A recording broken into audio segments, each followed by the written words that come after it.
Sementara itu, pada pelaksanaan tradisi Midang Morge, wisata, dan wisata Cakat Stempel saat Lebaran Idul Fitri, Polres Ogan Komering Ilir menerjunkan 200 personil khususnya dari Satlantas serta melakukan rekayasa lalu lintas untuk menghindari kemacetan.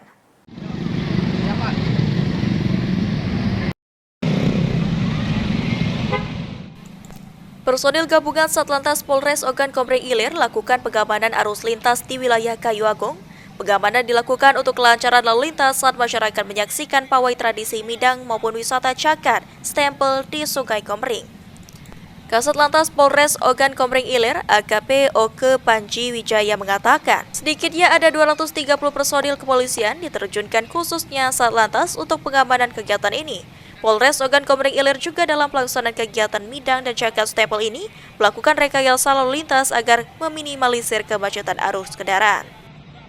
Satlantas Polres Oki untuk kegiatan Midang dan Cakat Stempel yang menjadi tradisi di Kayu Agung cukupnya khususnya di Oki ini, memang kami merekayasa beberapa rekayasa lalu lintas ya, seperti yang Anda lihat di Simpang Ganevo ini kami semua tutup dari arah Ganevo dalam dan sini.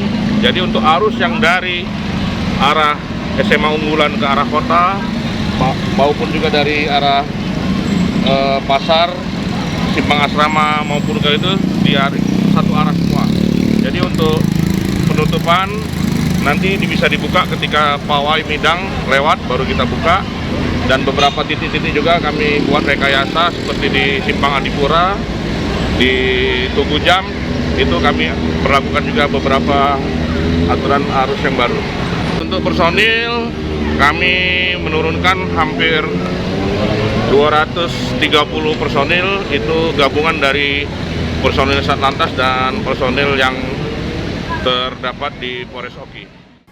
Pengamanan lalu lintas sudah dilakukan sejak H-1, Hari Raya Idul Fitri, dan akan selesai setelah berakhirnya kegiatan tradisi dan Hari Raya Lebaran.